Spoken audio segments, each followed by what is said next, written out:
when you are near. Your light breaks through our deepest fear.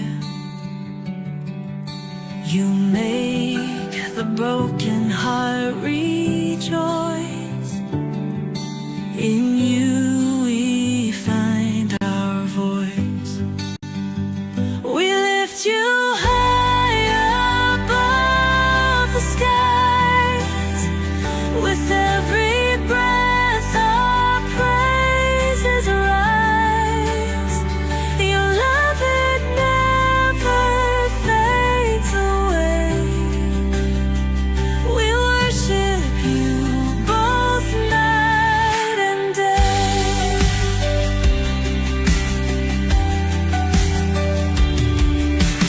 Chains are broken in your name. In you we are never the same.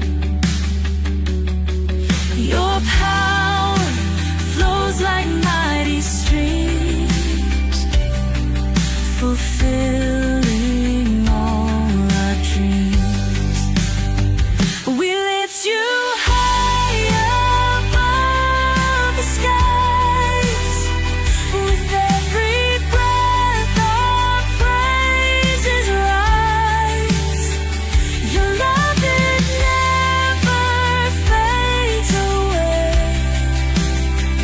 We worship you both night and day.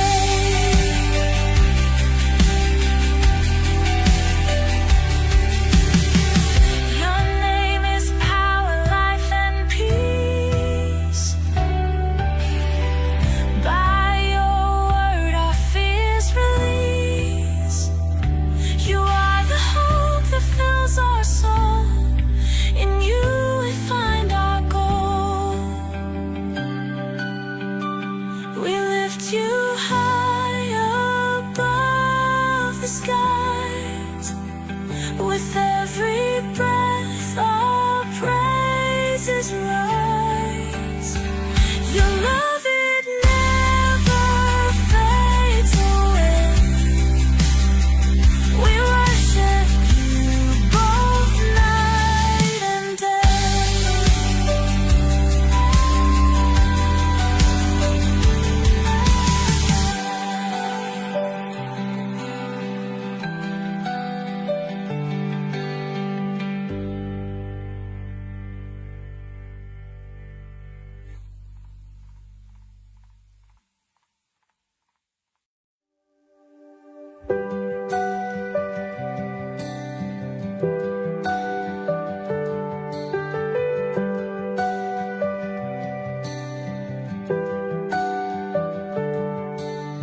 Darkness fades when you are near. Your light breaks through our deepest fear. You make the broken heart rejoice. In you we find our voice. We lift you high above the skies. With every breath our praises rise. Your love, it never fades away. We worship you both night and day.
Hello and welcome sa Russia TV mga kapatid, at meron tayong debate na magaganap ngayon between Baptist and MCGI mga kapatid.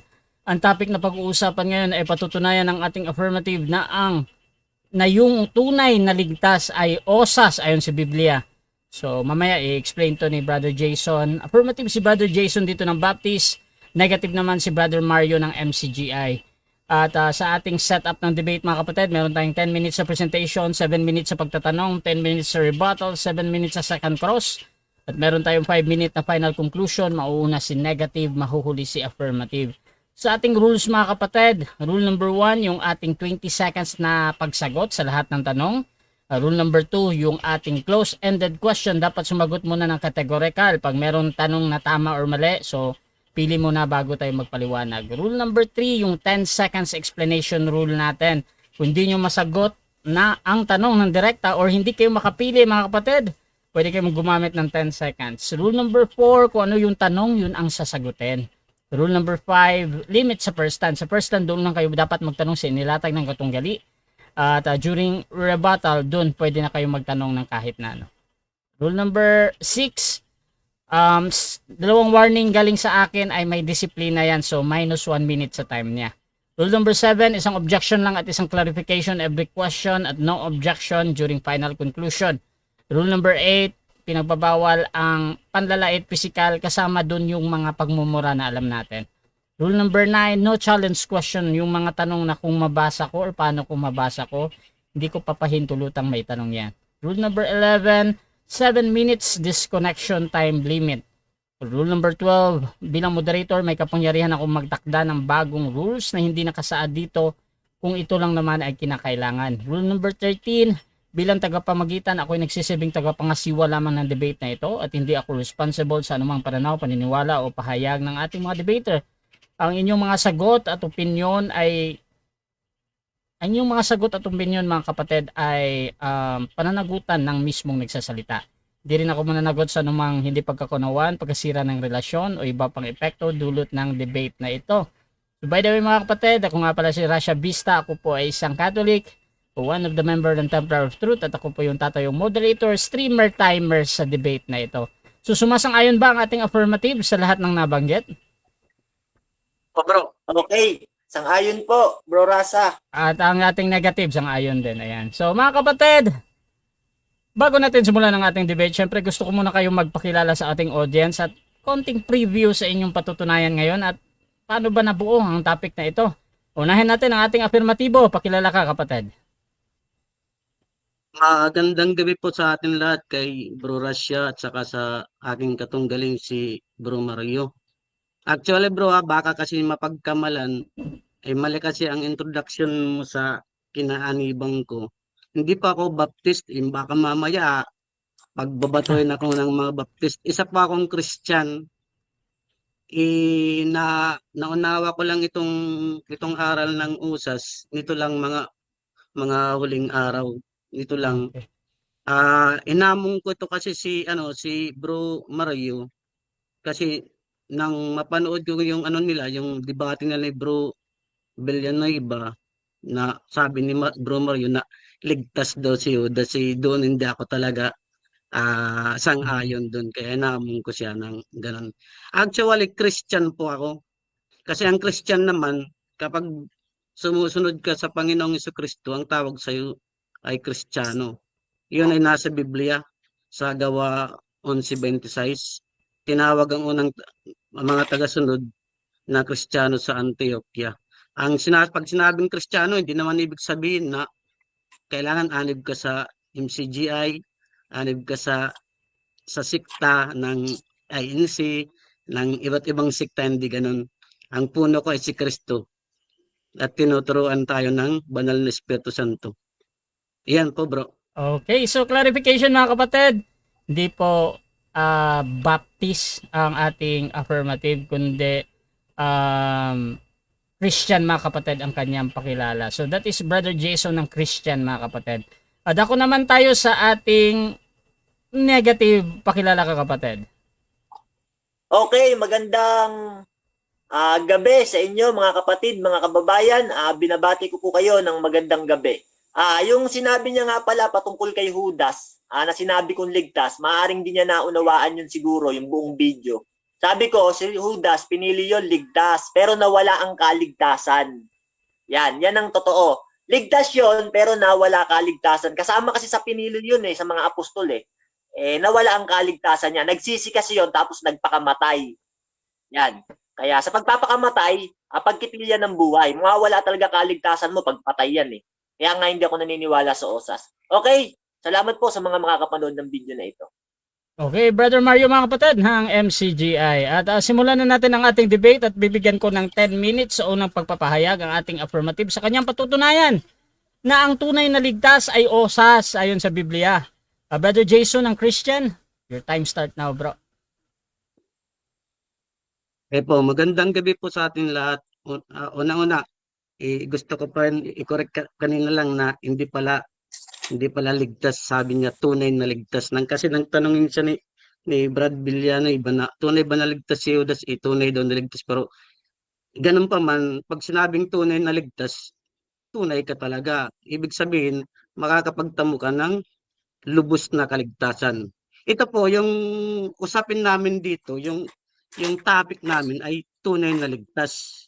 Na ang karakteristik ng tunay na ligtas ay usas. Once na sumampalataya siya, always na siya naligtas, palagi siyang ligtas. Kasi tunay siya naligtas. Mayroon naman dyan mga biblical evidences. Unang-unang biblical evidences ng usas, yung magnanakaw sa krus. Nang sumampalataya sa kay Kristo, naligtas siya.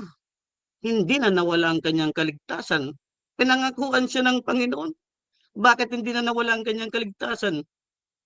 Wala ng pagkakataon si Satanas na makuha ang kanyang kaligtasan. Wala nang pagkakataon yung Diablo. Kaya nang sumampalataya siya, ligtas siya magpakailanman. Yung hinihintay nilang niya ay yung lubos na kaligtasan. Ganon din yung mga apostol. Lahat ng apostol, yung 12, yung si Matthew na ipinalit kay Judas, si Matias na ipinalit kay Judas, ligtas din yun. Tunay na ligtas sila, usat sila.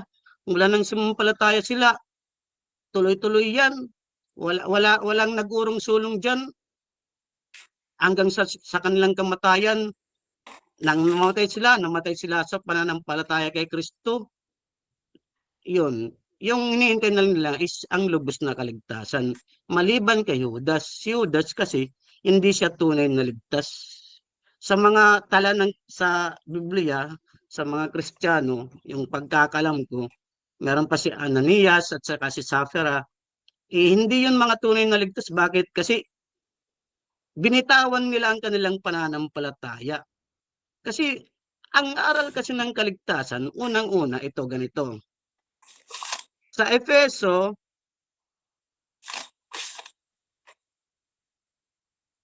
Efeso 2:8 hanggang 9.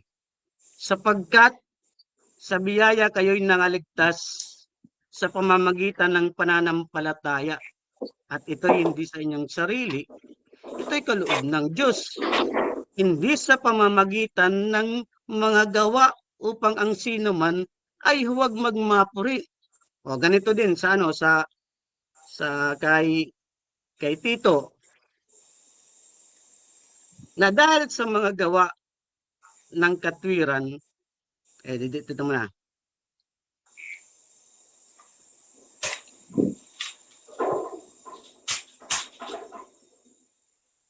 Ngunit nang mahayag na ang kagandang loob ng Diyos na ating tagapagligtas at ang kanyang pag-ibig sa tao na hindi dahil sa mga gawa sa katwiran na ginawa nating sarili, kundi ayon sa kanyang kaawaan ay kanyang iniligtas tayo sa pamamagitan ng paghuhugas sa muling kapanganakan at pagbabago sa Espiritu Santo na kanyang ibinuhos ng sagana sa atin sa pamamagitan ni Jesucristo na ating tagapagligtas upang sa pagkaaring ganap sa atin sa pamamagitan ng kanyang biyaya ay maging tagapagmana tayo ayon sa pag-asa sa buhay na walang nung maligtas ka bro, talaga ligtas ka na dun.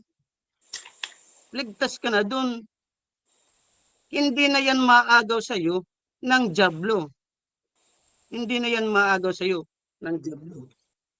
Maliban, maliban kung ikaw ang lumayo sa pananampalataya, tumalikod ka sa pananampalataya. Doon ka hindi maligtas. Pero sa tunay na mga ligtas, mananatili yan. Pag-iingatan nila yun, yung kaligtasan ibinigay sa kanila ng Panginoon.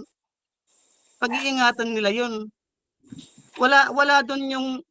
Hindi lakip dun sa kaligtasan natin nang tayo'y maligtas sa kadiliman. Hindi lakip dun yung ating sariling mabuting gawa. Ngayon, ligtas ka na. Ito ngayon ang gagawin mo.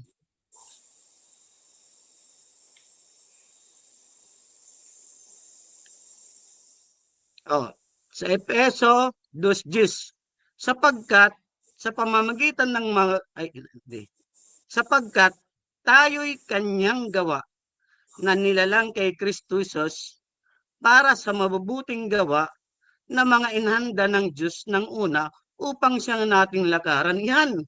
Ang mabubuting gawa na dapat lakaran ng mga Kristiyano, hindi yung sariling nating mabuting gawa. Yung mga kawang gawa, hindi yun. Wala yang weight sa kaligtasan natin kasi sariling mabubuting gawa yan. Kundi ang gawa ng Panginoon na nasa atin.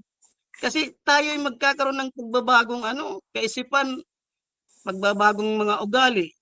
Yun ang tunay na characteristics ng mga tunay na lingkod. Magbabago ka ng moral righteousness, ang mabuting gawa na tinutukoy diyan, hindi mga kawang gawa gaya ng pamimigay ng pagkain sa daanan, libreng ospital, libreng sakay, mga kawang gawa yan. Bakit? Ang yan, kalalabasan ninyo dyan, magmamapuri kayo sa Diyos. Kaya nga ayaw ng Panginoon dyan, yung mga kawang gawa na Kasi ang paggawa ng kawang gawa, ginagawa niyan sa lihim. Ayon sa Mateo 6:1-2, yung charity na paggawa, ayon sa katwiran, ipinagagawa yan sa lihim. Hindi yan ipinagmamapuri. Yung mga sariling gawa, may pre-store pa. Hindi kayo dyan maliligtas. Sa pananampalataya kayo maliligtas. Yun ang Ngayon, hanggang sa namatay kayo, nandoon kayo sa pananampalataya, ligtas kayo. Hindi na kayo maagaw ng diablo. Sabi ng Panginoon, hindi sila maagaw sa ating mga kamay. Ang Panginoon ang gagawa sa atin, ang lang sa atin, manampalataya tayo na tayo ligtas. Yun yung requirement lang sa atin ng Panginoon. At bunga ng pananampalataya natin ay ang mabuting gawa na gawa ng Panginoon na nasa atin. Hindi yung sariling ating gawa, kundi ang gawa ng Panginoon. Doon tayo tutugon. Gaya ni Abraham. Pinatunayan niya ang kanyang pananampalataya sa kanyang gawa. Nang sabihin ng Panginoon, Abraham, ialay mo yung anak mo si Isaac. Hindi siya nagdalawang isip doon. Gumawa siya kagad ng hakbang. Wala kasi kung ang pananampalataya ni Abraham ay may duda, may halong duda, baka sabihin ni Panginoon, hindi pwede mangyari kasi may pangako sa akin na yung lahi ko magiging kagaya ng bituin sa langit, kagaya ng buhangin sa dagat. Tapos ipapano? Hindi. Yung pananampalataya, bro, kailangan manampalataya ka ng buo, walang duda. Kasi ang Panginoon ang gagawa sa iyo. Ililigtas ka ng Panginoon. Bagamat hindi pa natin alam ang lubos na kaligtasan. Kasi ang lubos na kaligtasan, doon pa yan ihahayag sa pagparito ng Panginoon. Yun ang, ito, basahin ko.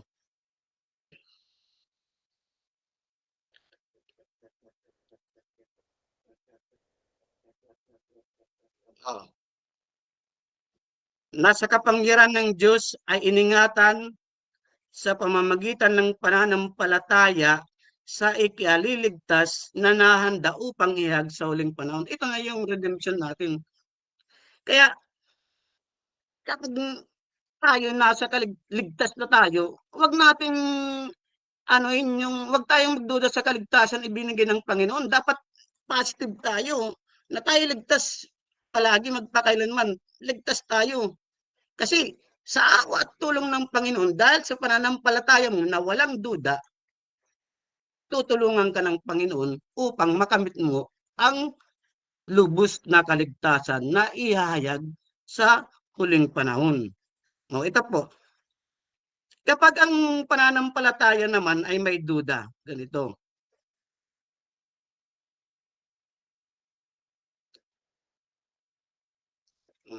Ngunit tumingi siya ng may pananampalataya na walang anumang pag-aalinlangan, sapagkat yaong nag-aalinlangan ay katulad ng isang alon ng dagat na itinutulak ng hangin at pinapadpad sa magkabilaan, sapagkat huwag isipin ng taong yaon na siya ay tatanggap ng anumang bagay sa Panginoon. Ang taong may dalawang akala ay walang tiyaga sa lahat ng kanyang mga lahat. Tingnan mo iligtas ka na, sasabihin mawawala sa akin ng kaligtasan. May dalawang akala ka. Okay, so Manampalataya ka na ligtas ka. time. Manampalataya ka na ligtas, huwag ka lang dalawang Time na bro, akala. time na bro. Okay, so dako tayo Diba? mga kapatid sa unang pagtatanong ng ating negative. Brother Mario ng MCGI, 7 minutes, your time start now. Tanong. Okay. Tanong ko sa'yo, alam mo ba sa Greek yung salitang nahiwalay? Sa Greek? Alam mo o hindi? Categorical. Bro, hindi tayo magaling sa Greek. Hindi tayo magaling sa Greek. Wag tayo doon kasi yan, pagmamayabang yan. Kung meron kang salin na Tagalog. Objection, moderator. Objection. Objection.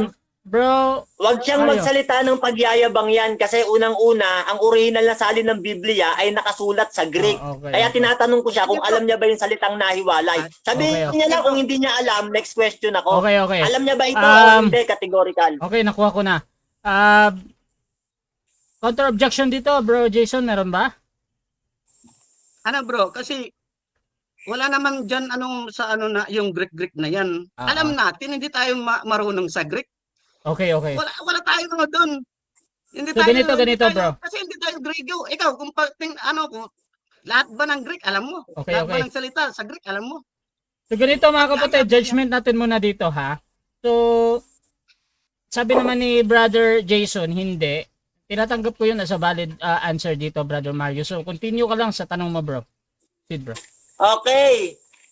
Sabi mo, ang kaligtasan hindi na nawawala. Yan ang pinupunto mo sa lahat ng stand mo eh. Tanong ko sa'yo, yan kasi pang-unawa mo eh. Tanong ko sa'yo, tumitiwala ka ba sa iyong sariling unawa? Oo o hindi, categorical. Oo, bro. Oo daw. Okay. May babasahin ako, dito ko kukunin yung premise ko. Sabi mo, tumitiwala ka sa sarili mong unawa. Sabi ng Biblia, sa Kawikaan ng 3:5, magtiwala ka sa Panginoon ng buong puso mo at huwag kang magtiwala sa iyong sariling kaunawaan. Tinanong kita, sabi mo, tumitiwala ka sa sarili mong unawa. Sabi ng Biblia, huwag kang titiwala sa sarili mong unawa. Yan, tanong ko sa'yo, tumitiwala ka ba sa sarili mong unawa? Sabi ng Biblia, huwag kang titiwala sa sarili mong unawa eh. Tumitiwala ka ba? Oo o hindi, categorical. Anong sagot mo ulit? Yung sarili kong unawa na ipinaunawa sa akin. Kasi hindi naman pwede ako hindi galing sa aking unawa. Kasi ako nagsasalita. Ipinaunawa sa akin. Kaya nang isalitain ko, sarili ko ng unawa. Okay. Next Ibig question. sabihin, mali yung sabi mo kanina. Next question na. Next question.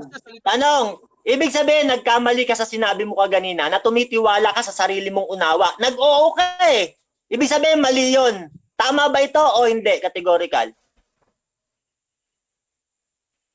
Bro, kasi ang tanong mo is sariling unawa. Kung sariling unawa lang, lahat ng unawa ng mga bagay na hindi sa pananampalataya, huwag tayo magtitiwala sa sarili nating unawa. Dapat doon Okay, tayo next sa unawa. question na lang ako. Wait lang. Yung Di pa na-expect tapos. ko kasi bro, yung tanong mo ukol sa pananampalataya. Next question. Okay, next question. Sabi mo kanina, sinusulat ko eh, Nung maligtas, Hmm. ligtas na. Sabi mo, magpakailanman yan eh. Ligtas ka na doon. Di na maaagaw ng Diablo.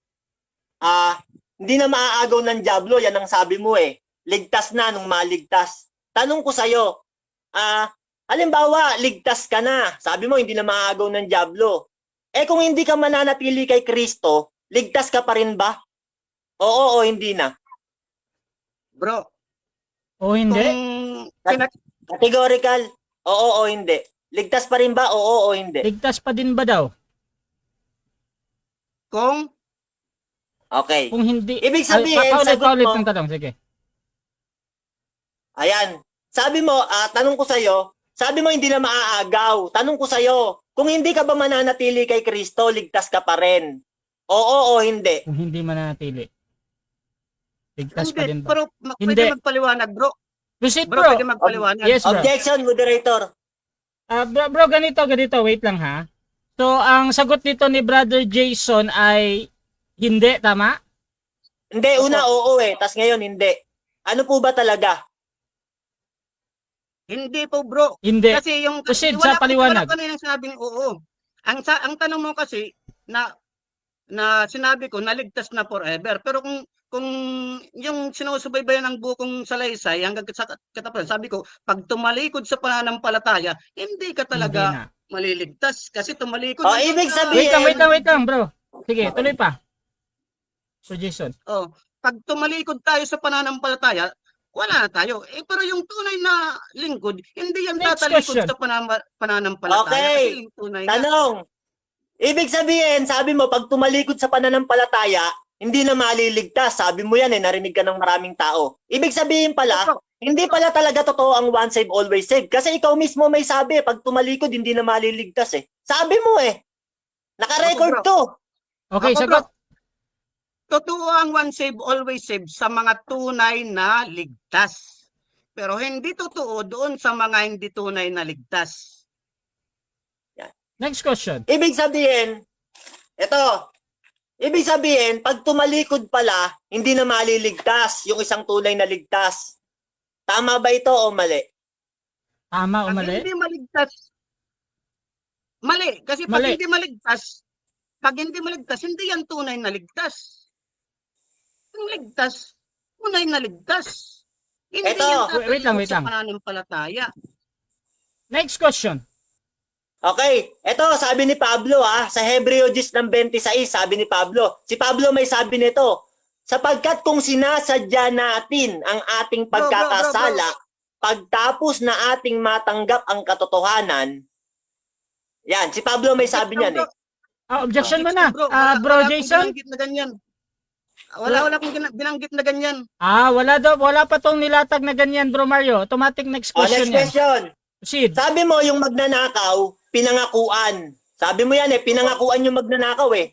Sa stand mo ka ganina, verbatim, nakasulat, pinangakuan yung magnanakaw na maligtas. Tanong ko sa'yo, saan mababasa na yung magnanakaw, pinangakuan na maligtas? Nakasulat, pinangakuan na maligtas, verbatim. Meron o wala? May mababasa, meron o wala kategorikal? Meron daw. Mayroon sabi nga ng magnanakaw na, Panginoon, alalahanin mo ako kung nasa kaharian mo, nasa paraiso ka na. Sabi ng Panginoon, mula ngayon, isasama kita sa paraiso. Ayun, pangako Tanong, yan. yung sinabi ba ng Panginoon na yun? Time. 7 minutes time. Okay. So mga kapatid, dyan nagtatapos ang unang pagtatanong ng ating negative sa affirmative. So shoutout muna kay Paharon Cañete. Sabi niya, Osas Israel, Romel Baklas, Calvinist bang affirmative bro? Christian daw siya. Shoutout dun kay Erlinda Mosong, Osas is for true believer, not for professing Christian. Erlinda Mosong, shoutout sa inyo. Emmy Alfonso, sabi niya, Bro Mario, pwede ba yung ligtas nga malabong di manatili ang ligtas, Bro Dino Diaz. Shoutout din kay Marcelino Bidyoan. Puro ito ang bright, walang modo, kangkungan pupulutin. Shoutout din kay Jeff T. John Orieta watching while driving. Ayan, Erlinda Mosong, the bread of our soul. Sabi niya, hindi pa pala lubos na ligtas ang affirmative dahil sa paghuhukom pa ihahayag kung ligtas o hindi. Shoutout din mga kapatid dito kay Julieto Boktot. Gahi na jud ka og ulong moderator kung dili pa ka maluwas. Sige paminaw og osas. Ayan. So mga kapatid, tuloy-tuloy tayo dito at dako tayo sa ating negative presentation. Brother Mario ng MCGI, your time start now. Okay, magandang gabi sa inyo mga kapatid. Ito palang kalabang ko, hindi pa pala siya lubos na ligtas. Sa huli pa raw pala malalaman ang lubos na pagkaligtas. Kaya nagtataka ako sa kanya, nasasabi niya na kaagad na hindi na mawawala kaligtasan niya. Sa bibig niya na rin ang galing, hindi pa pala siya lubos na ligtas. Ang gulo ng statement mo kapatid eh. Kasi sabi mo, hindi pa pala ikaw lubos na ligtas, sa huli pa mahahayag yung mga lubos na ligtas. Sinasabi mo, hindi na nawawala ang kaligtasan. Kaya nalilito ko. Kaya pala kaganina mga kapatid, tinanong ko siya, sabi ko sa kanya, tumitiwala ka ba sa iyong sariling unawa? Sabi niya, yes daw, tumitiwala siya sa kanyang sariling unawa. Bumasa ako sa Kawikaan ng 3 ng 5, sabi diyan, magtiwala ka sa Panginoon ng buong puso mo at huwag kang magtiwala sa iyong sariling kaunawaan. Nung marinig niya, nagbago yung kanyang statement. Tumitiwala raw siya sa Diyos, sa aral ng Diyos, sa naunawaan niya. Yan, paiba-iba siya ng sagot mga kapatid. Kaya alam niya mga kapatid, mapapansin niyo tong laban na to. Nalilito siya, hindi siya makasagot eh. Tapos tinanong ko pa siya kaganina, sabi ko okay lang magsalita ako ng ganito kapatid kasi gigiba naman ako, hindi naman ako magtatayo. Yan, sabi ko sa kanya, kaganina sabi ko, okay, sige, hindi na ako babanat dyan. Alam niyo mga kapatid kung bakit nilalabanan natin yung aral ng OSAS? Kasi sa ating panahon mga kapatid, marami ngayong naliligaw dahil sa ganyang katuruan. Dahil nga sa kaligtasan, inaabuso ng mga tao yung kaligtasang natanggap nila dahil sinasabi ng mga pastor ng Baptist na ang kaligtasan hindi mawawala. Kaya naman, maraming mga pastor ngayon sa ating panahon gumagawa ng kasuklam-suklam sa harapan ng Panginoon. Yan, mali ang pangunawa nila sa kaligtasan. Palibasa ang kaligtasang natutunan nila, hindi mawawala. Kaya ginagawa nila, okay lang sa kanilang gumawa ng kasalanan kasi pinangakuan sila ng mga pastor na ang kaligtasan hindi mawawala. Ito mga kapatid, yan, si Robert Morris, yan, isang pastor ng Baptist, umamin sa pang-aabuso sa bata. Yan, doktrina nito, once saved, always saved, ligtas pa rin. Kahit abusuhin siguro yung bata, ligtas pa rin siya kasi Baptist. Katulad ng kalabang ko. Ewan ko kung Baptist to, doktrina nito, Baptist eh. Ito, si Luciana, pastor, arrested on rape, molestation charges. Yan. Yan, si Luciana, pastor din ng Baptist. Nang rape din, bakit? Napangakuan din ng mga aral nila na ang kaligtasan hindi mawawala. Kaya okay lang gumawa sila ng kasalanan. Yan ba kapatid na ang ipagtatanggol mo? Ito ba? Ito pa yan Isa na namang pastor ng Baptist ang naaresto dahil sa child abuse. Yan kapatid walang kasinungalingan yan nakapost yan Kalat na kalat sa social media yan. Child abuse, bakit? Dahil sa bata, minolestya. Yan ba ipagtatanggol mo? Once saved, always saved pa rin sila? Ligtas pa rin ba sila sa'yo kapatid? Once saved, always saved. Mamaya babasahan kita ng mga talata. Ito naman, pastor na naman arrested. Si Waymon Jordan. Charged statutory sexual offense with a child. Yan. Ang daming mga pastor ngayon ng Baptist, walang pakundangang gumawa ng kasamaan. Minomolestya mga bata. Bakit? Kasi ang doktrina nila, once saved, always saved. Yan. Minsang naligtas, magpakailanman ligtas. Yan. Mga nadaya ni Satanas. Kahit siguro gawin nila to, pakiramdam nila, ligtas pa rin sila. Yan ba mga kapatid ang ipagtatanggol yung doktrina sa Pilipinas? Mawawalan ng takot ang mga tao niyan dahil sa doktrinang OSAS Kahit gumawa ng kasalanan, ligtas pa rin sila. Alam niyo sabi ng Biblia, eto mga kapatid Tingnan niyo pinaggagawa ng mga pastor, minomolestya mga bata kasi nga ang doktrina nila, ligtas pa rin sila. Kahit na anong gawin nilang kasalanan, kahit na mamolestya ng bata, mang-rape ng nanay, ligtas sila. Kaya itong kalaban ko, pinagtatanggol niya OSAS. Ibig sabihin, lumalabas, pastor ka ng demonyo. Ito ito sabi sa unang Korinto 6:9. O hindi ba ganin nyo nalalaman na ang mga liko ay hindi magsisipagmana ng kaharian ng Diyos? Huwag kayong padaya. Kahit nga ang mga mapakiapid, ni ang mga mananamba sa Diyos-Diyosan, ni ang mga mangangalunya, ni ang mga nambababae, ni ang mga makiapid sa kapwa lalaki. Yan, hindi magmamana. Eh dahil nga yung mga pastor na pinagbabasa ko kaganina ng mga nakapost, eh walang takot silang gumawa ng kasamaan kahit mangmolestya ng bata. Kasi ang doktrinang naituro sa kanila ng mga pastor ng demonyo, once saved, always saved. Kaya naman, sabi sa Efeso ng 4 ng 19, ganito ang sabi ni Apostol Pablo, na sila sa di pagkaramdam ng kahihiyan ay napahikayat sa kalibugan upang kalakalin ang lahat ng karumihan ng buong kasakiman. Yan, no? Napahikayat sa kalibugan. Yan. Sino yung mga napahikayat sa kalibugan? Yung mga pastor ng Baptist. Bakit? Kalat na kalat sa social media na dahil may once saved, always saved, walang takot ang mga pastor na mangmolestya ng bata, asawain ng nanay, pati kapatid. Wala silang takot. Bakit? Eh kasi nga, ang doktrina nila, ligtas pa rin. Dahil may once saved, naman yung pinagtatanggol nung kalabang ko. Kaya lumalabas, tagapagtanggol siya ng aral ng demonyo. Ito katunayan, Roma 13:13, sabi diyan, magsilakad tayong mainhin gaya ng sa araw, huwag sa katakawan at paglalasing, huwag sa kalibugan at sa kahalayan, huwag sa pagkakaalit at pagkakainggitan. Yan ang turo ng mga apostol. Lalakad tayo ng mainhin, huwag sa kalibugan, huwag sa pagkaalit. Eh sa kanila, sa doktrina nila, kahit maging malibog ka, may pagkaalit ka, may pagkagalit ka, ligtas ka pa rin. Kasi nga, once saved, always saved. Kung tuturuan natin ang mga membro ng mga ganyan, wala silang takot sa kasalanan, kapatid. Kasi isip nila, palagi naman silang ligtas nung tanggapin nila si Kristo. Lalabas, ang mga tao, mawawalan ng takot sa Panginoon. Pag yung once saved, always saved na yan, ituturo mo sa buong Pilipinas. Kahit pumatay na, ligtas pa rin sila, madadaya ang kanilang kaisipan. Madadaya sila ng kaaway. Yan kapatid, no? Ito sabi sa Galatia ng 5:19 hanggang 21, ganito sabi, no? At hayag ang mga gawa ng laman sa makatuwid ay ang mga ito, pakikiapid, karumihan, kalibugan, yan yung mga pastor ng Baptist, kalibugan, minolestya ang mga bata, mga kapanaghilian, mga paglalasing, mga kalayawan, at ang mga katulad nito, tungkol sa mga bagay na ito ay aking pinagpapaunang ipaalala sa inyo, tulad sa aking pagpapaalala ng una sa inyo, na ang mga nagsisigawa ng gayong mga bagay ay hindi magsisipagmana ng kaharian ng Diyos. Yan. Pag ikaw pala ligtas na, no?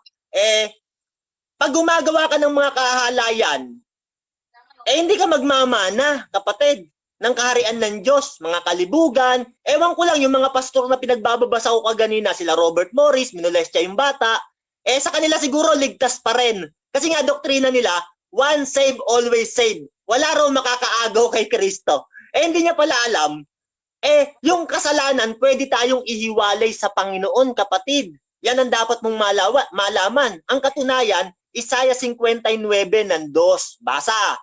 Ang kasalanan ang naghiwalay sa Diyos at sa tao.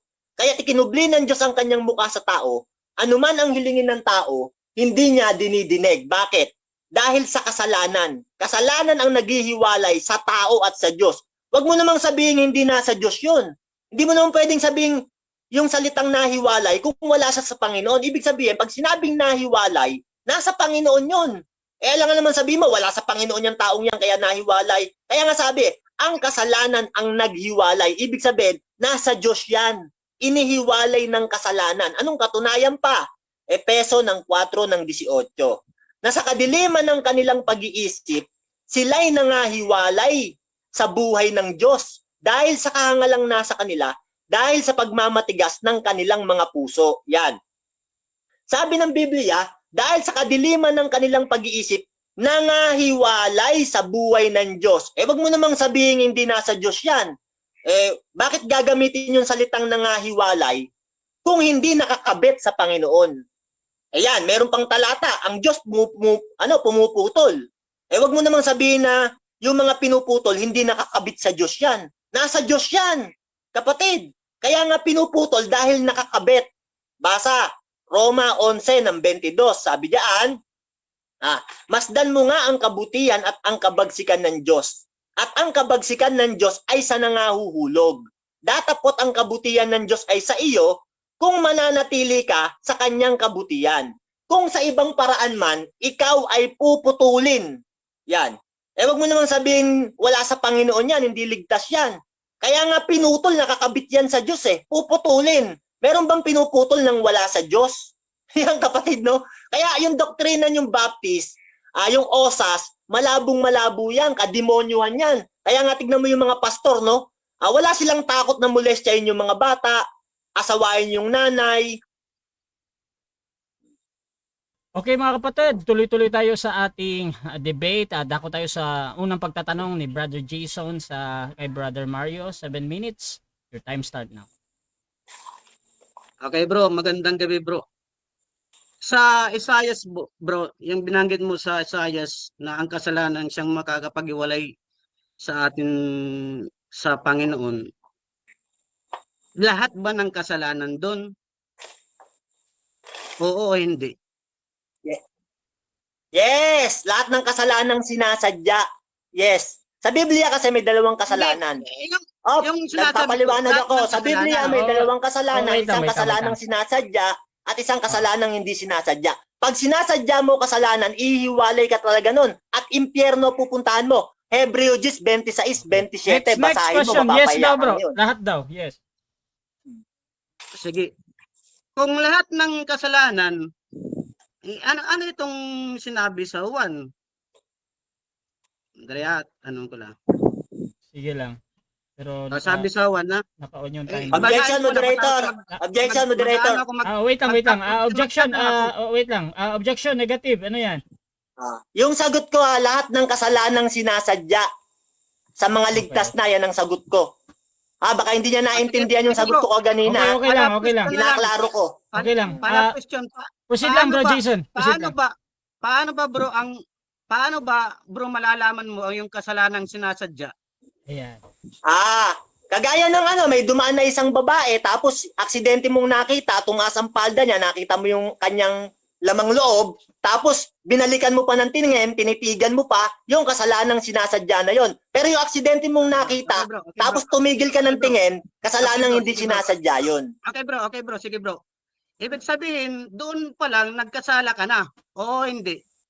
Hindi, Roma 7:19, sabi ni Apostol Pablo, ibig kong gumawa ng mabuti, hindi kong magawa. Ang siya kong di ko ibig ay siya kong nagagawa. Kung nagagawa ko ang hindi ko ibig, hindi na ako ang gumagawa nito, kundi ang kasalanang tumitira sa akin. Kasalanang hindi nga sinasadya yan eh. Gawa yan ng kasalanang tumitira sa katawan ng tao. Bro, yung tanong ko sa'yo kanina, bro, yung ano yung kasalanang sinasadya? Sabi mo, yung tumingin ka ulit, sinasadya mo na ang kasalanan. So nagkakasala ka na nun. Oo, hindi. Yes, nagkakasala ka na nun kasi nga tinitigan mo eh. Pero yung aksidente mong makita, hindi kasalanan yon. Kasi nga, kasalanang hindi sinasadya yon. Aksidente yun eh, kapatid eh. Pero yung titigan mo, hubaran mo sa paningin, balikan mo ng mata mo, yan ang kasalanang sinasadya. Yan, matututo ka ngayon. Sige bro. Sige bro. Ito. Nung panahon ba ni na yung mga apostol at yung mga unang lingkod, sa iyong palagay bro, nagawa ba nila yan? O hindi? Yan, yes, nagawa nila pero hindi nila, sagot ko, yes, nagawa nila pero hindi nila pinanindigan. Kaya nga sabi ni Pablo, ibig kong gumawa ng mabuti pero hindi ko magawa. Yung siya kong hindi ko ibig ay siya kong nagagawa. Kung nagagawa ko ang hindi ko ibig, ay hindi na ako ang gumagawa nito, kundi ang kasalanang tumitira sa akin. Pag nagagawa nila yung kasalanan, hindi na sila gumagawa. Kasalanang tumitira sa kanila. Next question. Sabi mo, pag sinasadya, may hiwalay ka na sa Panginoon. Kung nagawa pala ni Pablo yun, ibig sabihin si Pablo nahiwalay sa Panginoon. Oo, hindi. No, mali pag-intindi mo. Yung nagagawa nila, kasalanang hindi sinasadya. Roma 7:19. Yung sinasadya mong kasalanan, impyerno pupuntahan mo doon. Hebreo 10:26-27. Nagagawa ng apostol, kasalanang hindi sinasadya. Roma 7:19. Sige bro, Hirap mo naman umintindi, kapatid. Yan. Next question. Sa'yo na lang. Sa'yo ko na lang itatanong. Nangyari na ba yun sa'yo, yung kasalanang sinasadya, na anuhan ka lang ng palda ng babae pagkatapos bigla ka na naman lumingon kasi sinadya mo ng ibig sabihin, nangyari na ba sa'yo yan o hindi pa? Nangyari sa akin yan, nung makita ko, hindi ko na tinitigan. Kasi aksidente kong nakita, ginawa ko, iniwasan ko na ng tingin. Kasi nga, nagawa ko yon sa hindi ko bagay na gusto. Roma 7:19. Oo. Bro, sabi mo kasi sinasadya. Hindi yung isang sulyap lang. Kasi nakita mo, ano yung palda. Nakita mo, di ba? Pagkatapos tinitigan mo ng tinitigan mo uli at tinitigan mo ng tinitigan mo uli. Sinasadya na yan. Nangyari ba sa'yo yan? Yan, sagot ko, hindi. Hindi ko tinitigan. Iniwasan ko ng tingin kasi naniniwala ako sa Biblia. Kaya kung nagawa kong makita nang hindi ko sinasadya, hindi ko kasalanan yon, Roma 7:19. Pero nung titigan ko, magiging kasalanan ko yon. Kaya ginawa ko, iniwasan ko ng tingin. Kasi nga may pananampalataya ako sa Panginoon. Kaya yung nagawa kong makita, hindi ko sinasadya yon dahil aksidente yon. Kung balikan ko ng tingin, sinasadya yon. Kaya wag mo akong paparatangan na sinadya ko. Iniwasan ko nga ng tingin eh. O sige bro, wala namang problema bro.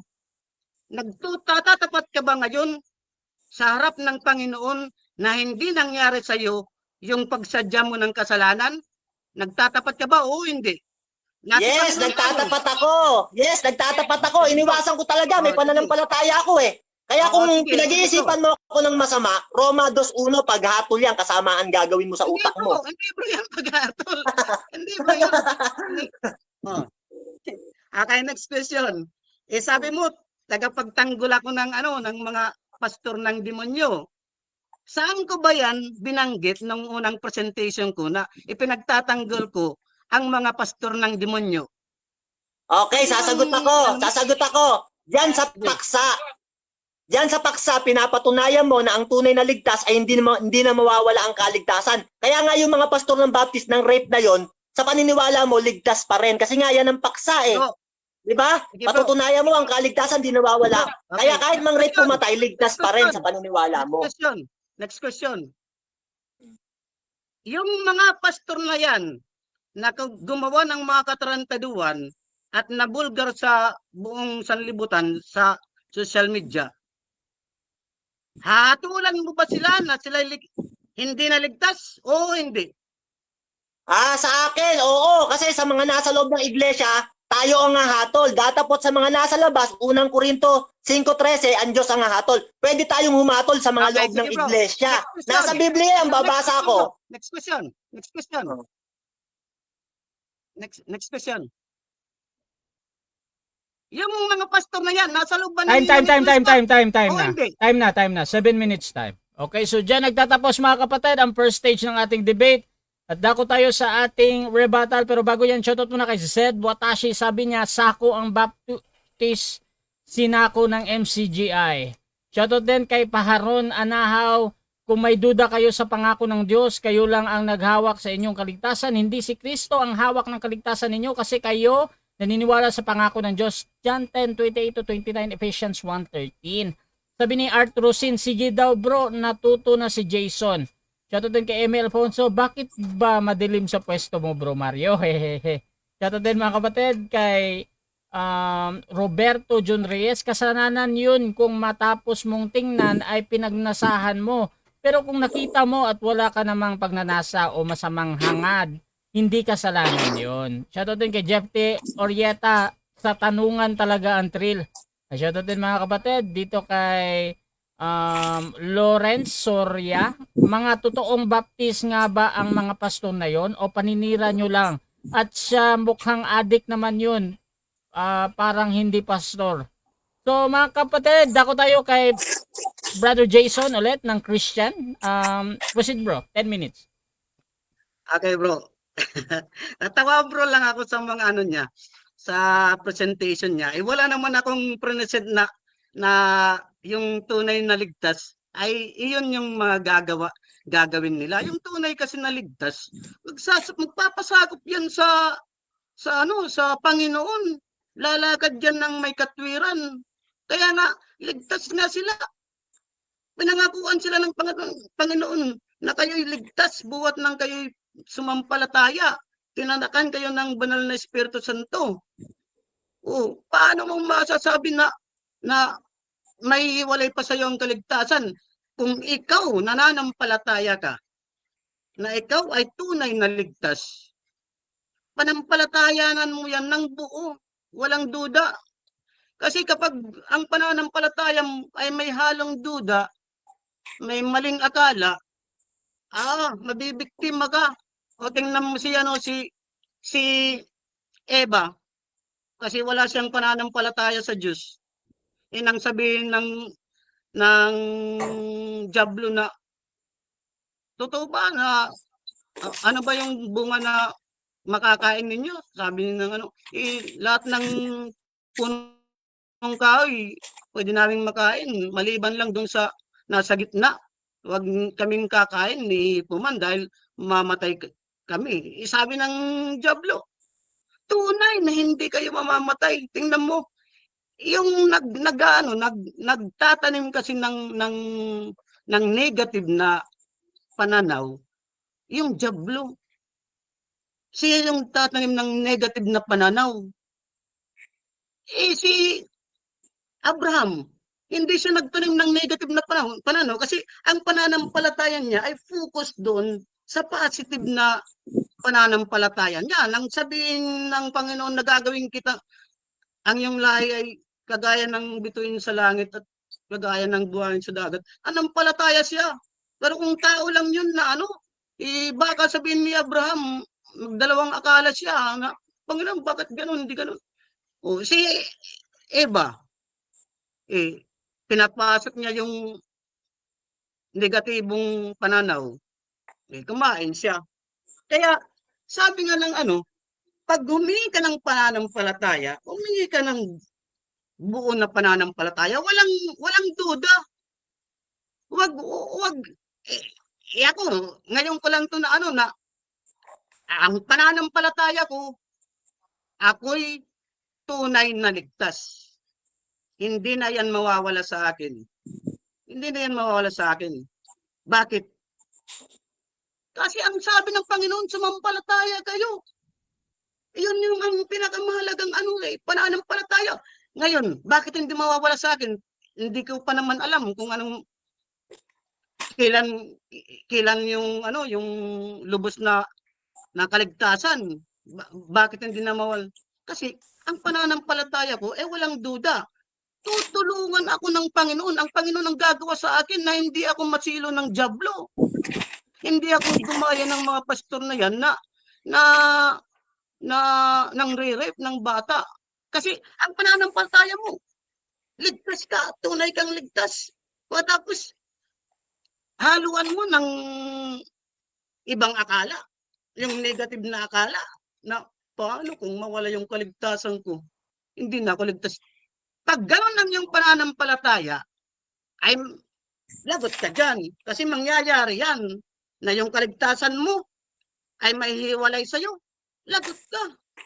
Ibig sabihin, wala kang pananampalataya sa Panginoon. Kasi ang gumawa ng kaligtasan, ang Panginoon at hindi tayo. Kapatid, hindi tayo. Hindi yung ating sariling gawa ang makakapagligtas sa atin. Hindi yung ating mga sariling mga gawa na gaya ng pamimigay ng lugaw, libreng hapunan, feeding program. Kasi yan ang pinagtutulong-tulungan ninyo. Mga walang yan. Wala yang silbi sa Panginoon kasi sariling gawa yan. Ito.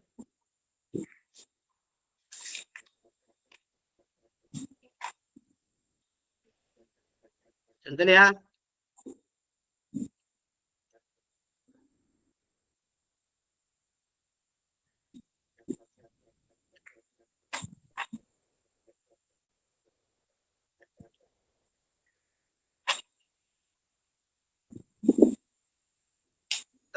Gracia. Ngunit siya sa atin ng bawat isa ang kanyang sariling gawa. At kung magkagayon, ay magkakaroon siya ng kanyang kapurihan tungkol sa kanyang sarili lamang. Yung mga sariling gawa yan, kapurihan lang yun sa inyong sarili, hindi yan kapurihan sa Diyos. Mali yun yung At saka, wala akong sinabi na ang mga tunay na ligtas, may lisensya silang gumawa ng karumal-dumal na gawain. Wala akong sinabi na ganun. Ang tunay na ligtas, lumalakad dyan sa daan ng Panginoon. lumalakad yan sa katwiran ng Panginoon. Ang tunay na ligtas, may tendency pa rin niyang magkasala, bro. Huwag mong sabihin na yung ganun lang na nakakita ng palda na ano, katapos tinitigan niyo ano, no, sinadya na yung kuwan, pagkatapos mahihiwalay agad siya sa Panginoon. Hindi ganun. Ang makakapaghiwalay sa atin sa Panginoon ay yung kasalanang ikamamatay. Yun ang mabigat na kasalanan. Kasi mayroong kasalanang hindi ikamamatay. Iyon yung sabi na ni Juan na kung ang sino man sa iyo magkasala, mayroon tayong tagapamagitan, ang Kristong matuwid. Siya ang mamamagitan sa atin sa Ama para hindi tayo ihiwalay sa Kanya. Pero kung ang kasalanan natin, ito sinasadya ng sinasadya paulit-ulit ng paulit-ulit, hanggang sa naging manhid ka na, wala ka ng pagsisisi, yun marahil. Kasi yung pagsisisi, bro, gawa yan ng Holy Spirit na nasa atin. Hanggat nasa atin ang Holy Spirit, may tendency tayo kasing magkasala. Wag lang yung mabigat na kasalanan. Pero dahil sa pananampalataya natin sa Panginoon, na tayo'y ligtas, tutulungan niya tayo. Hindi tayo pababayaan ng Panginoon. Magtiwala tayo sa Panginoon. Ang kanyang magagawa, ang paniwalaan natin. Ngayon, pag namatay tayo, nasa pananampalataya tayo, magtatamo tayo ng ng lubos na kaligtasan. Yun ang lubos na kaligtasan na ihayag sa pagdating ng ating Panginoon. Yun ang redemption period na bubuhayin yung mga patay, pagkatapos yung mga natitirang buhay ay paagawin sa alapaap. Doon na sa Panginoon silang lahat ng mga tunay na ligtas. Dapat ang paniniwala natin, pananampalataya natin, manampalataya tayo na ang ating kaligtasan ay hindi mawawala. Wag nating panampalatayanan na ang kaligtasan natin ay mawawala. Kasi sumampalataya tayo na ang kaligtasan natin ay mawawala, mangyayari yan. Mawawala sa iyong kaligtasan. Tingnan mo, ikaw, sabi mo, iwan ko lang kung nagsisinungaling ka, natatapat ng na hindi mo talaga tinitigan uli. Iwan ko lang. Na kasi yan, natural yan sa human na kapag nakakita ka, lalo na kung lalaki ka, makisig na lalaki, tapos talaga titingin ka uli. Pero sasawayin ka ng Holy Spirit niyan. Sasawayin ka ng Holy Spirit, uy, wag mo nang titigan uli. Pwede niya, pero hindi ka pwede makatitig ulit. Makakatitig ka talaga kung tunay kang lalaki. Pero kung hindi ka tunay na lalaki, baka ibang naman yung mo, baka hindi ka natural lang yan. Pero yung kasalanang ikamamatay, yung ang pamumusong sa espiritu, matindi yan. Ano yun? Yung mga dating mga MCGI, pagkatapos naging ateista, yan, mga kasalanang ikamamatay kasi pinupusong na nila ang espiritu ng katotohanan, hindi na sila naniniwala sa Panginoon, ni sa Diyos man, hindi na sila naniniwala. Wala na silang kaligtasan nun. Pero hindi yan, indication na sila ay tunay na ligtas. Nakaranas lang sila ng panandaliang kaligtasan. Gaya ni Judas, nakaranas ng panandaliang kaligtasan. Sina Ananias at Sapphira, nakaranas ng... Okay, so dyan nagtatapos mga kapatid ang rebuttal ng ating affirmative. Dako tayo sa pagtatanong, Bro Mario. Proceed, bro. Okay, sabi mo kanina, pag nakakita ka ng babae, kung hindi ka ba naman lalaki, hindi mo titignan. Ibig sabihin, titignan mo talaga kasi lalaki ka eh. Tanong ko sa'yo, sabi mo yan eh, natural lang yan, sabi mo pa. Tanong ko sa'yo, pag nakita mo ba yung babae, aksidente mong nakita yung laman loob niya, tama ba yung narinig namin na tinititigan mo pa? Kasi lalaki ka, natural lang yan. Tama ba ito o mali? Palda bro, ang sinabi ko, palda, hindi yung lamang loob, palda. Ulitin mo yung tanong. Yan. Palda. Sige. Yan Yan. O sige, iba ako ng tanong kasi bahala ng audience dyan. Ito, sabi ng Diablo kay Eva, sabi ng Diablo. Yan, sabi ng Diablo kay Eva. Sinabi mo to eh. Sabi ng Diablo kay Eva, tunay na hindi kayo mamamatay. Yan, sabi yan ng Diablo kay Eva. Tanong ko sa'yo, tama ba yung sinabi ng Diablo na once saved, always saved kay Eva? Tama ba ito o mali? May sinabi ba ang Diablo na once save, always save? Okay, ito na lang tanong ko. Tama ba yung Diablo na sinabi niya hindi kayo mamamatay? Pag kinain mo yan, tama ba yung Diablo doon o mali yung Diablo? Mali yung Diablo. Kasi yung pinaniniwalaan mo, mali. Ibig sabihin, hindi pala totoo yung sinabi ng Diablo kay Eva na hindi kayo mamamatay pag kinain mo yan. Hindi pala totoo yun. Tama ba ito o mali? Mamamatay nga. Ayan, ibig sabihin mali yung Diablo. Hindi totoo yung hindi sila mamamatay. Okay, next question. Yan.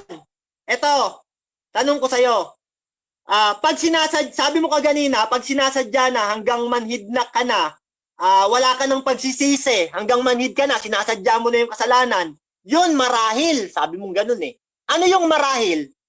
Mawawala ang kaligtasan doon pag manhid ka na ba talaga, sinasadya mo na lahat ng mga kasalanan, wala ka ng pagsisisi, mawawala.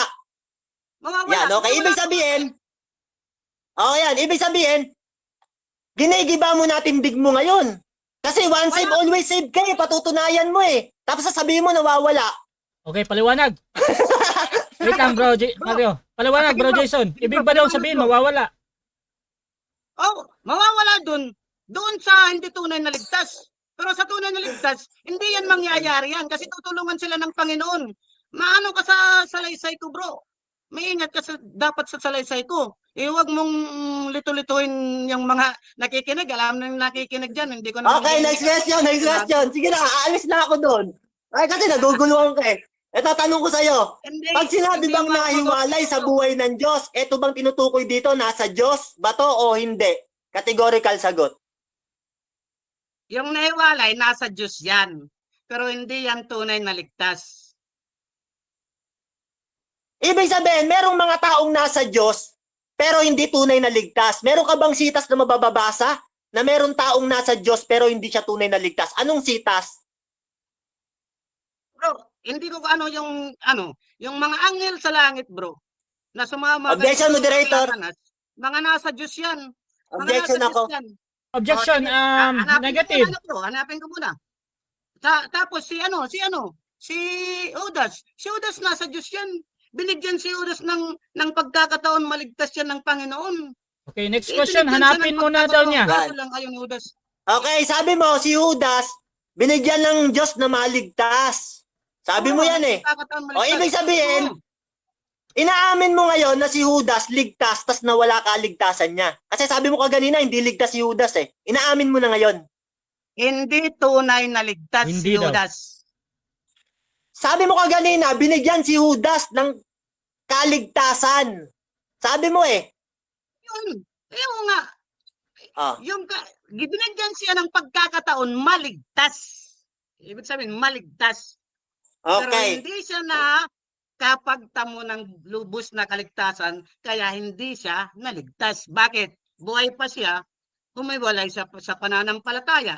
Kasi kung si Judas lang.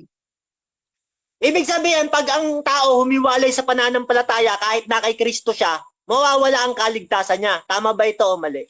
Kasi sabi mo eh, gaya kay Judas. Mali yung tanong mo. Mali yung tanong mo.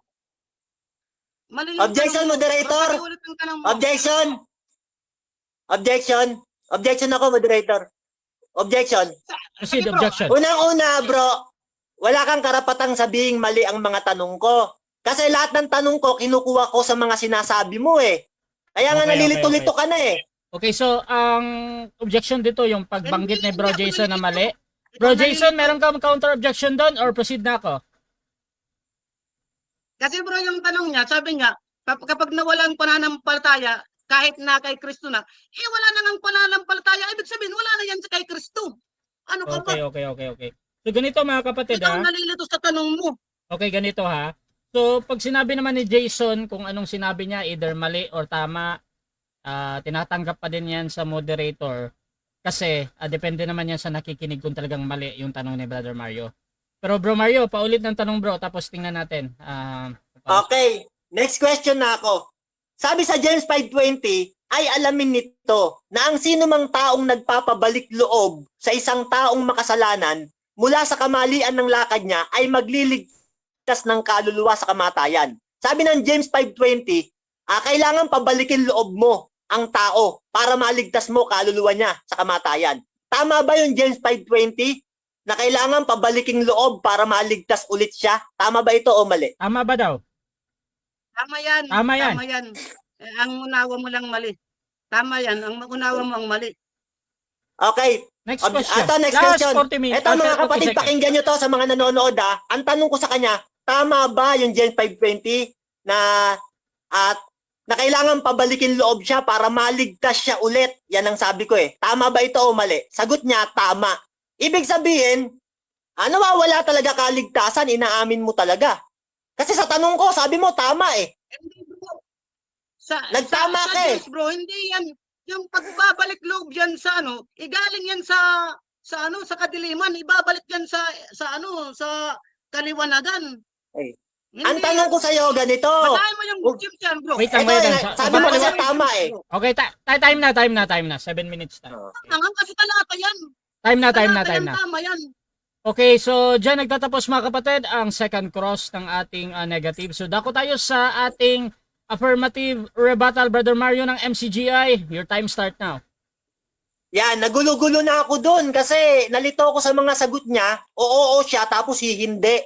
Ang tanong ko sa kanya sa James 5 ng 20, sabi ko, tama ba itong sinabi sa James 5:20 na kailangan pabalikin loob siya?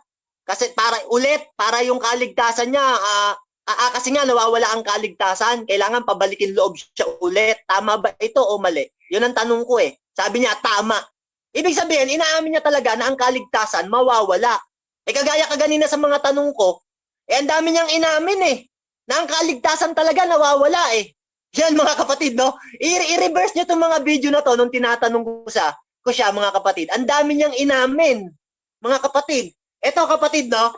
Tinanong niya ako kaganina, sabi niya, yung pastor ba ng Baptist, ligtas ba yon o hindi? Sinagot ko siya, sabi ko, hindi ligtas yon. Sabi niya, hindi ka naman Diyos, bakit mo hinahatulan yung mga pastor ng Baptist na hindi ligtas, yung mga namolestya ng bata? Hindi ka naman Diyos. Sagot ko sa kanya, sa mga loob ng iglesia, pwede nating hatulan. Datapot sa mga nasa labas, Diyos ang hahatol. Sabi ko sa kanya, pag mabasa ko na pwede tayong humatol sa mga nasa loob ng iglesia, tatanggapin mo ba? Buti na lang nag-time si Rasa. Ito, basa tayo, no? Sabi dito sa unang Korinto ng 6 ng 12, ng 5 ng 12, unang Korinto 5:12, sabi diyan, sapagkat sa akin ang umahatol sa nasa labas. Hindi baga kayo ang nagsisihatol sa nasa loob? Yan. Yan palang mga pastor ng Baptist na namomolestya ng bata, pwede nating hatulan yan, sabihin na hindi yan mga ligtas. Yan ba, sasabihin mong ligtas yung mga yan? Minomolestya na bata. Yung isang ang nakalabang kong osas, kahit asawahin nanay, pati ate, okay lang daw eh. Kung sakaling pulis daw siya, sasadyain niya raw pumatay. Yan ba, sasabihin mo, mga ligtas yan? Siguro sa paniniwala niyong mga Baptist, dahil nga once saved, always saved kayo, sa inyo ligtas. Pero sa amin, pwede namin hatulan yan. Datapot sa mga nasa loob ng iglesia, kayo ang humahatol, sabi ni Apostol Pablo. Sasabihin namin, hindi ligtas yan. Bakit mo sasabihin ligtas yung mga yan? Sabi ng Galesa 5 ng 19, hindi magsisipagmana ng kaharian ng Diyos yung mga malilibog. Biruin mo, bata, mamolestyahin mo. Sa inyo palang paniniwala, ligtas pa rin pala yun. Grabe ka, demonyo nyo. Tapos tatanungin mo ako kaganina, paano ko napatunayan na ikaw ba nagsabi na tinotolerate mo yung mga ganon? Na ligtas pa rin sila. Yan nga sa paksa mo eh. Di ba nga patutunayan mo nga, once saved, always saved. Kaya kahit mangmolestya ng bata, ligtas pa rin kasi nga may free will. Ikaw na rin may sabi kaganina eh. Sabi mo kaganina, naririnig ka ng maraming tao. Sabi mo, dahil nga may free will tayo, makakagawa pa rin tayo ng kasalanan. Tanong nga, kung nagagawa ng mangmolestya ng bata, once saved, always saved pa rin ba yan, kapatid? O babasa tayo. Dito sa aklat ni Jude ng 1:4, ganito ang sabi. Sapagkat may ilang taong nagsipasok ng lihim, yaong mga itinalaga ng una pa, sa kahutulang ito, mga di banal, na pinalitan ng kalibugan ang biyaya ng ating Diyos, na itinatatwa ang ating iisang guro at Panginoong Hesukristo. Sabi ng Biblia, merong pumasok na mga lihim, pinalitan ng kalibugan ang biyaya ng Diyos. O hindi baga kayo yon? Kasi nga kahit nga mang rape pumatay, molestyain ang bata, sa inyo ligtas pa rin eh. Sa Biblia, sinasabi ng Biblia, pwedeng atulan ang mga nangasa loob at yung mga malilibog, kagaya ng mga pastor ng Baptist, na sa inyo ligtas pa rin, pwede mong atulang sabihin hindi na yan ligtas. Kasi Biblia may sabi hindi magsisipagmana ng kaharian ng Diyos ang mga mapakiapid, malilibog, mamamatay tao. Sa inyo, once saved, always saved, ligtas pa rin. Kontrang-kontra kayo sa Biblia. Kaya pala nung tinatanong kita kaganina, litong-lito ka na kapatid. Masama nga yung ginagawa nyo. Alam nyo kung bakit? Nakakahawa yan eh. Yan yung katuruan nyo na ligtas pa rin, once saved, always saved. Kahit mang rape, pumatay, asawahin nanay, ligtas pa rin. Yan, nakakahawa yan. Pwedeng mahawa ibang mga miyembro niyan. Ito, babasa ko, no? Mark 7 ng 22-23, ganito ang sabi. Ang mga kasakiman, ang mga kasamaan, ang mga pagdaraya, ang kalibugan, ang matang masama, ang kapusungan, ang kapalaluan, ang kamangmangan, ang lahat ng masasamang bagay na ito ay sa loob nagsisipaggaling at nakakahawa sa mga tao. Yan. Kung ituturo nyo yung mga osas na yan, once saved, always saved, pwede yan makahawa sa tao, isipin ng tao. Ligtas pa rin naman kami kahit mangmolestya ng bata Di naman nawawala kaligtasan Ang mangyayari niyan mga kapatid, pag ganyan iaaral natin sa Pilipinas, OSAS, maraming mga mananampalataya hindi na matatakot gumawa ng kasamaan. Bakit? Isipin nila, turo ng mga pastor ng Baptist, ligtas pa rin, once saved, always saved. Kaya lalabas niyan, pastor ka ng demonyo. Tagapagtanggol ka ng kasamaan. Tingnan mo, wala silang takot gumawa ng kasamaan, dahil sa mga ginagawa nyo. Tapos haharapin mo ako ng ganyan? Aba, pagdudahan mo sarili mo, sabi ng 2 Korinto ng 13:5, siyasatin nga ninyo ang inyong sarili sa pananampalataya. Subukin nga ninyo ang inyong sarili. Hindi ba ninyo nalalaman sa ganang inyong sarili na sa Jesucristo'y nasa inyo, maliban na nga kung kayo'y mga itinakwil na. Alam mo, hindi kita hahatulan pero ako naniniwala, tinatakwil ka. Bakit? Tagapagtanggol ka ng kasamaan Pero yung may pagtatanggol mo, ligtas pa rin kahit na yung mga mamolestya ng bata. Ipagtatanggol mo yung once saved, always saved. Datapot sa mga nasa loob, sabi ni Apostol Pablo, kayo ang hahatol. Datapot sa mga nasa labas, Diyos ang hahatol. Pwede namin kayong paghahatulan tagapagtanggol kayo ng kasamaan Nakakahiya ka ngayon sa video na ito, maraming makakapanood. Alam mo kapatid eto pa tignan mo to babasa ako Titus 1:13-14. Yan. Ang patotoong ito ay tunay. Dahil dito'y sawayin mong may kabagsikan sila upang mangagpagaling sa pananampalataya, na huwag makinig sa mga kata ng mga Hudyo at sa mga utos ng mga tao na nagsisisinsay ng katotohanan. Yan sabi ng Biblia, sawayin nyo silang may kabagsikan. Yan, upang magsipaggaling sila sa pananampalataya. Bakit? Sinisinsay nila ang katotohanan at nakikinig sa mga utos ng tao. Bakit ko nasabing mga utos ng tao, doktrina nyo? Wala naman tinuro si Kristong once saved, always saved Wala ka naman mababasa niyan, kapatid. Kaya yan sinasabi mo, utos yan ng tao. Saan mo mababasa yung once saved, always saved? Nagturo ang mga apostol, pati si Kristo. Wala kang mababasa niyan Kaya yan, utos ng tao. Kaya kayo, mga aral kayo ng demonyo. Galing sa tao, doktrina nyo, sa mga Baptist. Mga nagbumaling lang kayo sa hulihan ni Satanas. Unang Timoteo 5:15. Ano sabi ng Biblia? Pag nagtuturo ka ng hindi galing sa Diyos, wala naman sinabi si Kristong once saved, always saved na minsang naligtas, magpakailanman ligtas. Wala ka naman mababasa niyan verbatim Kaya aral kayo ng demonyo. Ito sabi ni Kristo, ito sabi ng Diyos, aklat ni Jeremiah, ng 29:9. Sa mga taong nagtuturo ng wala sa Biblia, ito sabi, sapagkat nagpapahayag sila ng panlilinlang sa inyo sa aking pangalan. Hindi ko sila ipinadala. Ito ang pahayag ni Yahweh. Yan, sabi ng Biblia, pag nagtuturo ka pala ng walang nakasulat sa Biblia, nagpapahayag yan ng panlilinlang. Hindi ko yan mga sinugo. Ito ang pahayag ni Yahweh. Yan. Ngayon, tatanungin kita, ilabas mo si Tas. Saan mababasa na minsan naligtas, magpakailanman ligtas? Saan galing yung salitang iyan sa Biblia na verbatim, na nakalagay sa isang verse? Wala ka namang mababasa niyan eh. Kaya sabi ng Jeremias ng 29:29, hindi ko yan mga sinugo na nagsasalita ng mga kamangmangan, sinisinsay ang katotohanan. Yan nakasulat oh. Kayo yan, kaya mga aral kayo ng demonyo. Sabi ni Kristo sa Mark 7:6-7, ang pag-ibig sa akin ng bayang ito'y paimbabaw lamang, sapagkat sa bibig at hindi sa puso ito bumubukal. Ang ginagawang pagpurit pagsamba nila sa akin ay walang kabuluhan, mas itinuturing pa nilang dakila ang utos ng tao kaysa utos ng may kapal. Tignan mo, kayo yan eh. Tinuturing yung dakila utos ng tao. Kayo na ba galing yan? Kay John Wycliffe? Yan ba yan? Yung Osas? Yan ang mga pasimula niyan eh, yung mga pinuno ng baptist ng mga tao eh. Yan, tinuturing yung dakila ang utos ng tao kaysa sa utos ng may kapal. Tanong, may utos ba may kapal niyan? Na once saved, always saved. Minsan naligtas, magpakailanman ligtas. Sinabi ba yan ng apostol? Wala kang mababasa niyan. Kaya kayo ang nagsisinsay ng katotohanan. Kayo ang mga demonyo sa lupa. Yan, huwag kang magagalit, no kapatid, no? Sabi ng Biblia yan eh. Pwede namin kayong hatulan eh. Sa mga nasa loob ng iglesia eh. Maiintindihan namin yung mga nasa labas. Eh kung di sila nakapakinig ng aral. Pero kayo, nakapakinig na kayo ng aral, eh kinakapalan nyo ang mukha nyo sa harap ng mga tao. Kasi nga, tinuturo nyo, ligtas pa rin. Kaya ang daming tao ngayon, walang takot gumawa ng kasalanan eh. Kasi nga, tinuruan nyo na ligtas pa rin magpakailanman. Okay, so mga kapatid, dako tayo sa ating pagtatanong ng affirmative. Brother Jason ng Christian Banat bro, 7 minutes.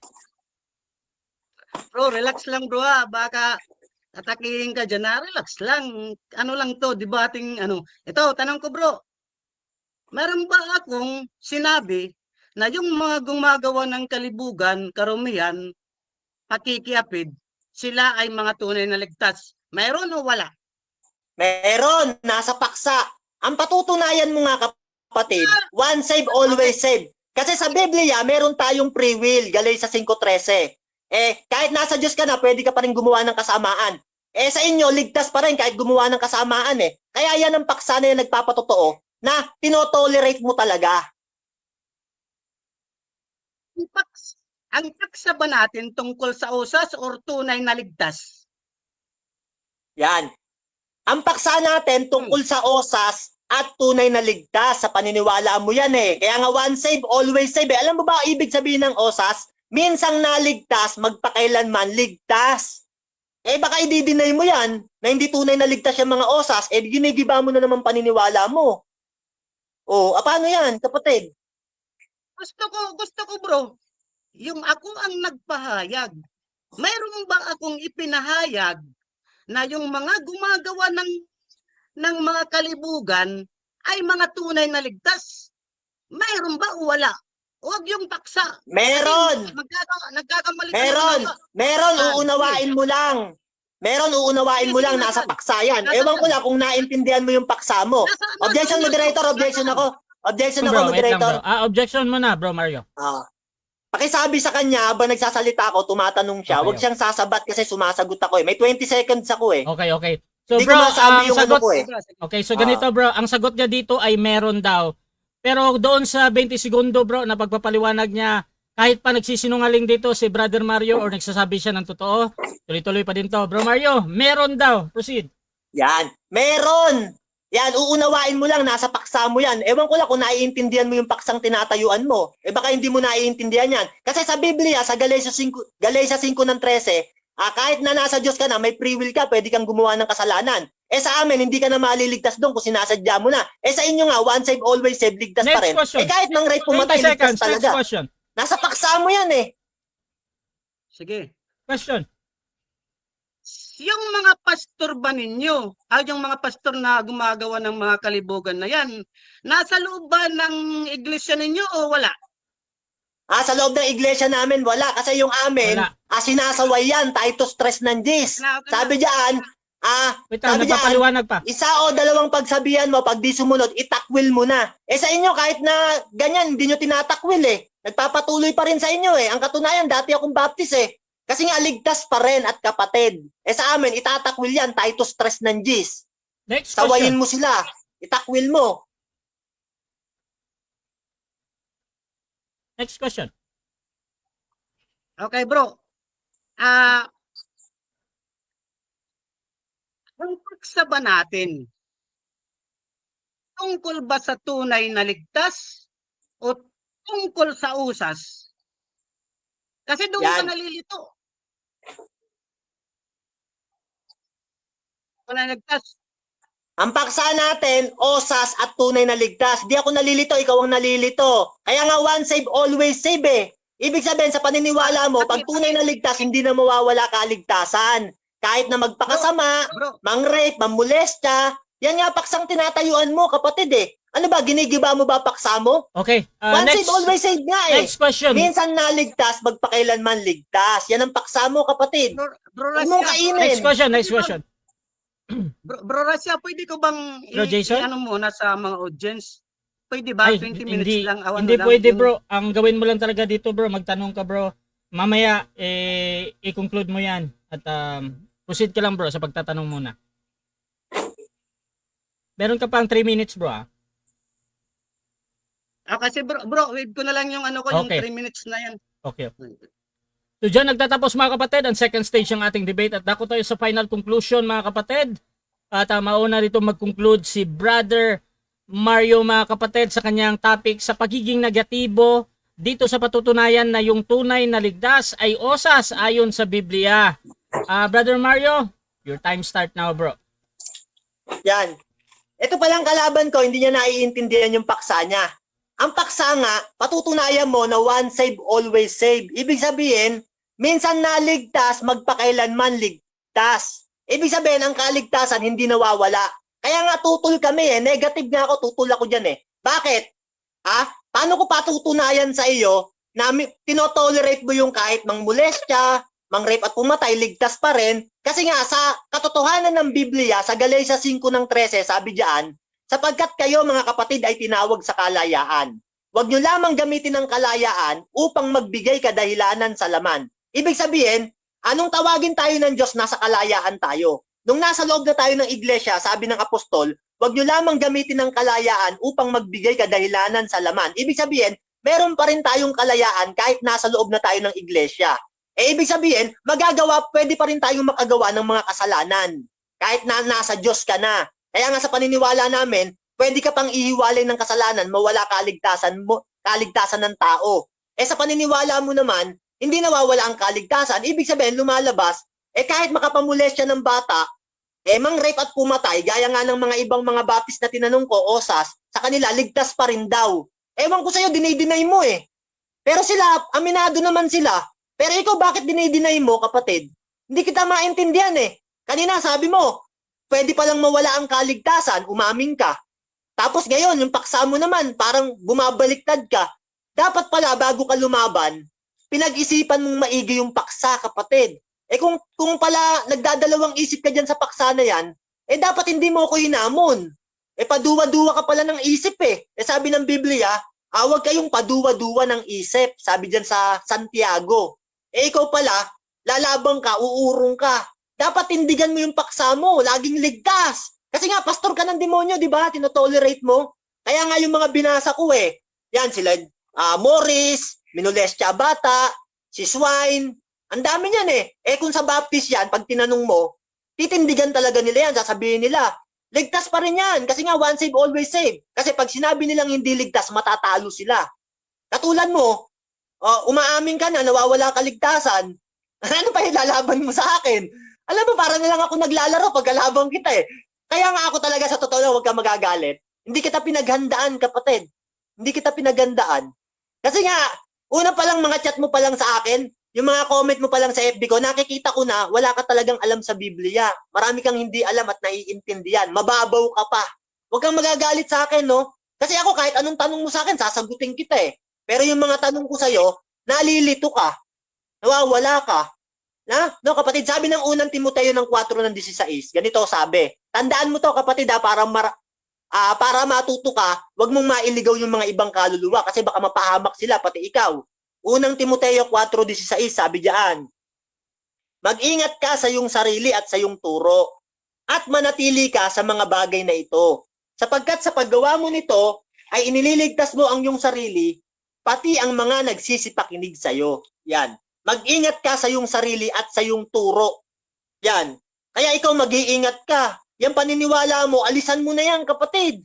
Nako, marami kayong dadalhin sa impyerno kasi mawawalan ng takot ang mga taong gumawa ng kasalanan kasi tinuturo nyo, once saved, always saved, ligtas pa rin. Mawawalan ng takot yung mga tao. Eh kung ganyan ituturo natin sa buong Pilipinas, kahit ako maniniwala sa once saved, always saved, hindi na ako takot mang-rape ng bata. Kasi isip ko, ligtas pa rin naman ako pag dumating sa akin ng kamatayan eh. Once saved, always saved, yan ang turo sa akin ni pastor eh. Ang mangyayari, maililigaw ang kaluluwa ko. Eh kayo, marami kayong ililigaw. Maawa kayo sa mga kaluluwa, kapatid. Maawa kayo, kayong mga tagapagturo ng osas. Maawa kayo, kapatid. Maraming mga kaluluwa na daya. Wala nang takot silang gumawa ng kasalanan dahil pinagtuturo nyo, ligtas magpakailanman kahit na once saved, always saved. Kahit magkamali, ligtas pa rin. Matakot kayo sa Diyos. Oo, kapatid, hindi ako nagagalit. Huwag mong sabihin high blood ako, nagagalit ako. Mahal ko kaluluwa ng tao. Kaya maawa kayo. Ha? Yan lang ang masasabi ko. Sige, magsalita ka, paliwanag mo yun sa'yo. Pero alam mo, kapatid, isa lang sasabihin ko sa'yo, umalis ka sa kadilimang yan. Ha? Yung puso mo, walang malay. Roma 16:18, nadaya ka ng kaaway. Tingnan mo, sabi ng kaaway kay Eva, hindi kayo mamamatay. O once saved, always saved. Yun ang meaning nun, hindi kayo mamamatay pag kinain mo yan. Anong kinain? Sapagkat ang kabayaran ng kasalanan ay kamatayan o nagkaroon ng kamatayan ng tao. Roma 6:23. Nadaya sila ni Satan. Ganyan kayo, nadadaya kayo ni Satan. Kaya nga tignan mo yung mga Baptist sa post, wala silang takot na gumawa ng kasamaan. Kasi nga, nadaya sila ni Satan. Hindi kayo mamamatay. Okay, so dyan nagtatapos ang final conclusion ng ating negative at dako din tayo sa final ng conclusion ng ating affirmative sa kanyang pinatutunayan na yung tunay na ligtas ay osas ayon sa Biblia. Brother Jason ng Christian, your time start now. Okay, bro. Ano lang ko na nalilito ito litong-lito ito sa paksa namin. Ang linaw ng paksa. Patutunayan ko na ang tunay na ligtas ay usas. Hindi usas yung pinagsasabi. Wala naman akong sinabi na yung mga gumagawa ng mga karmal-dumal na yan na tunay na ligtas yan. Hindi naman. Ang sabi ko sa mga tunay na ligtas, nang maligtas sila sa Efeso 2:8, lalakad sila, 2:8 hanggang 9, lalakad sila doon sa Efeso 2:10. May sinabi ba ako doon na kahit ang mga pastor, mang-rape, maggumawa ng mga halayan, ligtas pa rin sila. Mayroon ba akong sinabi? Ay naku, ikaw bro, masama ang isip mo. Masama. Ewan ko lang kung, at saka, bakit yung pinag-represent mo ay yung mga negative na mga gawain ng tao. Bakit ganun? Tunay na ligtas yung pinag-uusapan natin. Wala akong binanggit ni isa man na lisensya na ng mga tunay na ligtas na gumawa sila ng mga karumal-dumal na na mga gawain. Wala akong sinabi na ganun. Ikaw lang ang may sabi niyan. Kasi yung utak mo kasi madumi. Madumi, bro. Ang tunay na ligtas, bro, gumagawa yan ng katwiran ng Panginoon. Hindi gumagawa ng mga kalayan, mga kalibugan. Yan ang palatandaan ng usas. Mula nang sumampalataya sila, naligtas sila, iningatan nila ang kanilang pananampalataya. Bagamat nakakagawa sila ng kasalanan, basta hindi lang kasalanan na ikamamatay. Kapag nakagawa sila ng kasalanan na hindi ka mamatay, tuturuan sila ng Holy Spirit. Magsisisi sila, hihingi ng tawad sa Panginoon. Ang Panginoon naman ang magiging tagapamagitan dun sa Ama para hindi siya ihiwalay ng Ama. Anong linaw ng ng paksa, bro? Ba't napunta ka dun sa mga hindi naman usas yung pinag-uusapan natin. Characteristics ng tunay na usas, ng tunay na ligtas, usas talaga yon. Wala kang mababasa sa Biblia, bro, na yung tunay na ligtas, hindi usas. Si Pedro, San Pablo, lahat sila ng mga tunay na mga Kristiyano, tunay kasi. Si Judas, hindi siya tunay na ligtas. Sina Ananias, Sapphira, hindi sila tunay na ligtas. Yung mga Kristiyano, mga dating MCGA dyan, na tumalikod sa pananampalataya, at ngayon mga ateista yan, hindi yan tunay na mga ligtas. Mga masasama na yung kaisipan nila. Hindi sila tunay na ligtas. Sumiwalay sila sa pananampalataya. Kaya nawala sa kanila ang kaligtasan. Pero sa tunay na ligtas, bro, sampalatayanan mo, bro, na ikaw ay tunay na ligtas, sa awa at tulong ng Panginoon, ililigtas ka niya. Makakamtan mo ang lubos na kaligtasan, yung pangako na buhay na walang hanggan dahil sa pananampalataya natin. Sabi nga, huwag tayong magdalawang akala sa ating pananampalataya. Iligtas ka na. Tapos mag-iisip ka pa ng mawawala sa akin ang kaligtasan. Anong klaseng pananampalataya yan? Na ang taong may dalawang akala ay walang tiyaga sa kanilang mga lakad. Walang tiyaga ka pala sa inyong lakad. Kaya pala wala kayong tiyaga sa inyong lakad kasi ang kaligtasan ninyo ay doon sa inyong sariling mga gawang kabutihan. Hindi gano'n ang aral ng tunay na ang aral ng Ebanghelyo ni Apostol Pablo.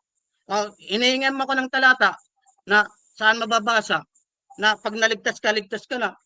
Ang dami. Unang 1:3-16.